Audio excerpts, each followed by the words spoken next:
Good evening. My name's Frank Spencer, and I'm the General Vice President for the United Brotherhood of Carpenters and Joiners of America. General President McCarran isn't able to be here today, so it's my honor, on behalf of our 550,000 men and women that we represent, to endorse Joe Biden for President and Kamala Harris for Vice President.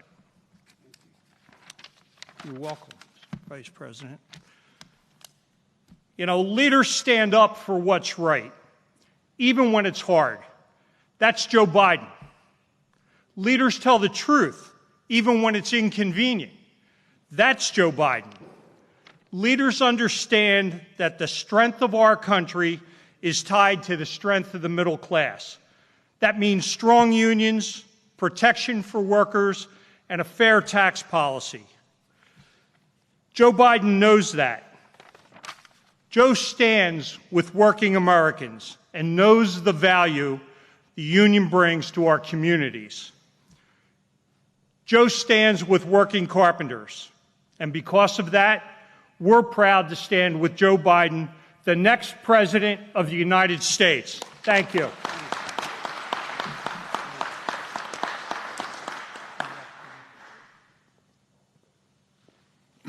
Good evening. My name is James Callahan.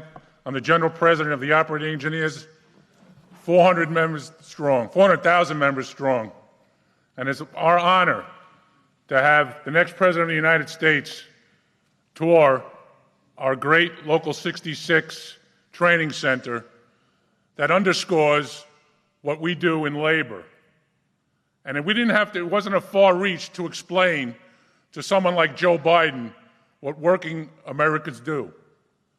I want to thank Jim Kuntz, the President and Vice President of Local 66, my Secretary-Treasurer, Brian Hickey, who's flown in from Chicago, to underscore and relay to Vice President Biden that we, at our General Executive Board, wholly endorse him and Senator Harris for the next ticket of the President and Vice President of the United States.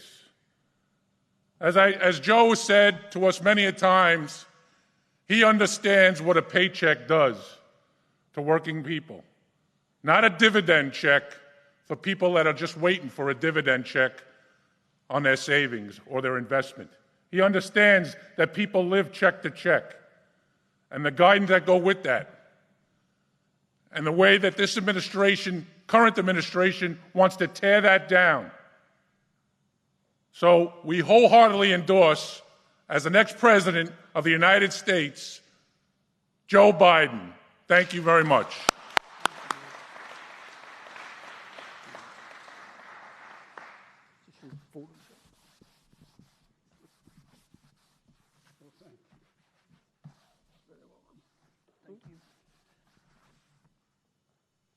Better not touch it. Hello, everybody.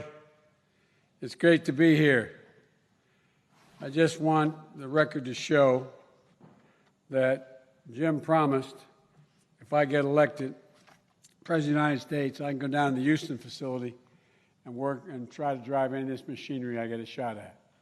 I used to have a license to drive tractor trailers, but I tell you what, I'm looking to get that sucker, that big Caterpillar. That's a good one. But I'm not sure I want to try that crane, man. That looks awful tough. I know. Well, I tell you what, it's great to be here. You know, there was an old expression when I was growing up in Scranton. You go home with them that brung you to the dance. And labor brought me to the dance a long, long time ago. They're the ones who are the operating engineers and the carpenters. Early on, first time that I ran. People who laid the tracks and the pipelines, who operate the cranes and shape the skyline, who build the foundations of everything we rely on. Labor, as I said, brought me to the dance, not an exaggeration. And the only reason I'm standing here today as a candidate for president, if it hadn't been for the labor back in 1972 when I was a 29-year-old kid, just after Labor Day, I was losing the election. I think it was 54-19 going into the election. And then Labor came on board. Carpenters across the board, just up and down, operating engineers, the steel workers, and we ended up winning by an overwhelming margin of 3,200 votes statewide when Nixon won the state with 68% of the vote. So I don't forget. And my dad used to have an expression, for real. He said, the only way to deal with the abuse of power, Joey, is with power. And the only people who can take on the major corporate interests and the oligarchs who are abusing power, the working men and women, are organized labor. That's not an exaggeration. The only ones. And that's why I've been so supportive of labor my whole career. I've never forgotten everything that they've done for me, you've done for me, but not just for me, but for the country. You are literally, not figuratively, the backbone of America. The military is the spine of America, but you're the backbone of America. And an awful lot of you served in the military as well. You're the ones who actually built this country, not Wall Street bankers and CEOs.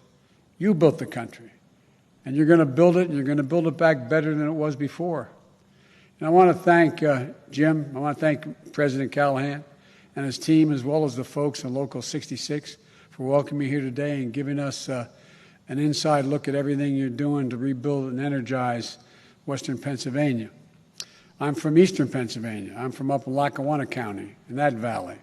And a lot's going to happen here. I am so confident, I really am, that we're not only coming back, we're going to come back big. I mean hard-working folks. I want to thank Vice President Frank Spencer and the Carpenters for all they do as well. I'm honored the trust you placed in me, and I want to thank you a lot for it. And if I have the honor of becoming president, I'll be fighting for you every single day. And I promise you, hear me now, you will have a seat at the table at the White House. No fundamental decisions will be made without you sitting in. Literally, not figuratively, literally. That's a word. You have my word on it. And folks, you know, I've been on a train today. I've traveled this kind of like going back home. I traveled over 2,100,000 miles over 40 years on Amtrak, going back and forth every single solitary night to see my kids, a 250-mile round trip. But we came today, we rented an Amtrak train to do a whistle-stop tour. We started off in Cleveland, across Ohio, into Western Pennsylvania. And riding the rails reminds me of when I would take the train home from Wilmington to Washington and back every night. And I used to go back, when you get through beyond the Beltway going into Baltimore, you go through a number of middle-class neighborhoods, like houses like I grew up in, 3-bedroom, split-level homes, that kind of thing. And I used to literally, when we'd have debates on the floor of the Senate, I'd look out that window, and I'd sit there, and I'd see the lights on in the homes we were passing, just like we saw coming from Cleveland into Pittsburgh and Pittsburgh to here. And I'd wonder, are they having the same kind of conversations at that table that my mom and dad had at our table? Are they having the same kind of conversations the guys I grew up with and women I grew up with had? No, honey, we can't get 4 new tires in the car. We can't afford it. We got to wait another month. Literally, not figuratively, literally. Or, you know, I know we need a new hot water heater, but we can't afford it. We got to wait. It's going to take a little while longer. You have a vast majority of the middle class saying before we got into this recession that if they got a bill an unexpected bill for $400 in a month that they didn't expect, they'd have to borrow the money or put it off. They're neighbors I grew up in. And you're the only ones that have saved them from people from having to do that, if in fact you're able to have work. You know, folks, I knew all those families inside and those families and on that route today. I didn't know their names, but I know what was on their minds and what their concerns were. They're not looking for a handout. All they're looking for is a hand up. My dad used to say, Joe, I don't expect the government to solve my problems, but I sure in heck expect them to understand my problems. We're not understanding the problems of the vast majority of Americans today. All they're looking for is a fair shot and a little bit of dignity and a little bit of respect instead of being looked down on, so that the parents could look their kids in the eye and say, honey, everything's going to be okay. My dad used to have that expression. The job's a lot after we left Scranton, and he had to move to Delaware and commute every day for over a year, and then finally be able to get us down, not every day, once a week. He'd come back every week. And finally we got an apartment in Claymont, Delaware, a little steel town that has no more steel now. But, and then we finally ever get a home 4 years later. But, you know, it's what a lot of people are still going through. There's a stark difference from what I saw last night on the debate stage. An entitled, self-serving president who inherited everything in his life and squandered it. A president who calls his own supporters, according to some staff members, his own supporters, disgusting. Who thinks that folks who put their lives on the line for our country in the military are losers and suckers. It's despicable. I've dealt with guys like Trump my whole life. The guys who might let you park the cars at their country club, pick up a few bucks, but even if you had the money, wouldn't let you join that country club because of your religion or because of your background. Guys who stiff contractors, building their hotels and their golf courses, just to put a few more bucks in their pocket and seem to take some joy in it. Guys who think the rules don't apply to them. Guys who make tens of millions of dollars and pay $750 in federal taxes in a year. Donald Trump sees things from Park Avenue. I see him from where I grew up in Scranton and Claymont. My mom, Jean Finnegan Biden, had a backbone like a ramrod, all 5'1" of her. But my mom used to have an expression, I really mean it. I used to be a stutterer, and when you're a stutterer, you're used to bullies.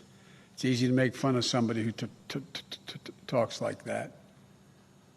That's how I learned to fight. The joke used to be, Biden's like shoe leather. You can beat him, but he's going to hurt you. Because you have to stand up to these folks. Well, my mom would say, Joey, look at me. Look at me. Remember, nobody is better than you. Nobody. But everybody's your equal. And she meant it. She meant it. As I said, you know, my dad's expression when we moved to Delaware was he'd talk about how a job is a lot more than about a paycheck. It's about your dignity. It's about respect. It's about your place in the community. Those values shaped my whole life. If you look back on my career, you notice it shaped my whole career. My Build Back Better plan, it shaped my views as president, what I'll do. It's all about giving communities like Greensburg and New Alexandria and Claymont and Scranton and places and parts of Cleveland I just came out of, giving women and men who work on pipelines and construction sites a fair shot. We're going to invest $2 trillion in infrastructure, including more than $50 billion in 1 year to get to repairing our schools, our highways, our bridges, revitalizing our locks and our dams, making our inland waterways the finest in the world. That's what attracts businesses. That's what brings employment. They talk about how much my plan cost. Well, guess what? Those investments are going to create millions of high-paying jobs, building a modern infrastructure and a durable energy future. And I promise you this, in my administration, collective bargaining, now hear me, collective bargaining will be sacred. It's a guarantee. A guarantee. And union apprenticeships will be sacred. The last thing we need is corporate America taking over apprenticeships programs like they tried to do. We're going to stand up for prevailing wage and benefit protections of the Davis-Bacon Act. I'll guarantee, you may recall the president who used to like to surprise me at State of the Union addresses says, and Sheriff Joe will take care of the Build Back. We didn't call it Build Back Better, it was a Recovery Act. $800 billion. Not a single project was not prevailing wage. As a guarantee, every single solitary project we built. And so, folks, we're going to level the playing field for you and for your families.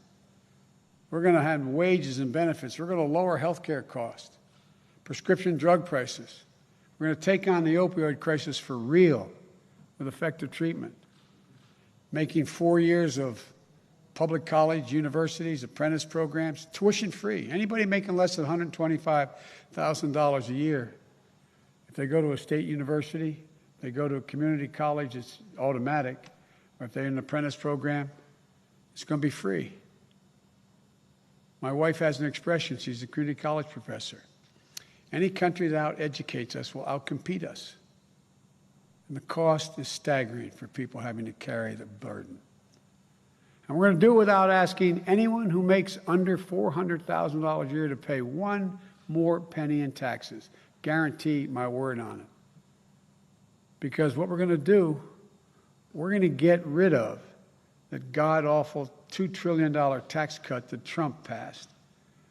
$1.4 trillion of it going to the top 1%. A significant portion of that going to the top 1/10 of 1%. We're going to start rewarding work, not wealth. We're going to make sure corporations begin to pay their fair. You know, the Fortune 500 companies, 91 don't pay a single penny in taxes, and some of them make multi-billion dollars. How about your taxes? You pay nothing in taxes? We're not going to punish anybody. Everybody's going to pay their fair share. Look, a lot of people around here voted for Donald Trump last time. I get it. I understand why.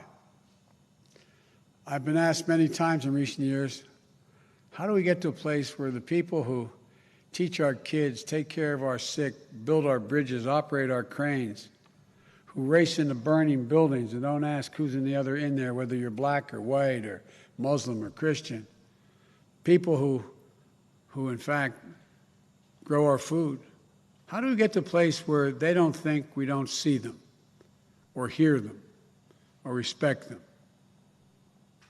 Well, I see them. I hear them. I respect them. I know them. They're family. And it's going to change. It's going to change with me. Look, this is not a partisan moment. This is an American moment. And I mean that seriously. Think about it. We have a chance to put the anger and division has overtaken this country behind us. We can be what we are at our best. One people, one America. We just need to remember who in God's name we are. This is the United States of America. Think about this. Never once in our history, when we've set our mind to it, have we not been able to accomplish whatever we set our mind to when we've done it together. There's not a single thing we can't do. And with your help, I'm going to get elected. And with us working together, I promise you, there's going to be a different America. We, again, reward work, not just wealth, where people are treated with decency. I'll conclude by saying a president's words matter, no matter how good or bad a president is. The words they utter matter. They can take us to war. They can bring peace. They can make the market rise or fall. They can change people's lives. And this president has breathed hate and division under the rocks here. Hate only hides. It doesn't go away. And it matters what presidents say. You heard what he said last night when he was asked by the moderator, will you condemn white supremacy? And he fuddled around, didn't say anything. I said, how about the Proud Boys? And he said, well, in context of the election, he said, just tell them to stand down and stand by. Go online. Look at Proud Boys. They got a new emblem now, literally. It says, stand down and stand by, implying that if he loses the election, something may have to be done. I promise you, that won't happen. The American people are going to speak. They're going to speak in large numbers. And nobody is going to get in the way of our democratic process going forward. Nobody. Period. This is the United States of America. We're not some tin-horn dictatorship or third world country. This is the United States of America. So I want to thank you all for your endorsements. I really mean it. It means a lot to me personally. Just on a personal level, I appreciate it. So God bless you all, and may God protect our troops. Thank you so very much.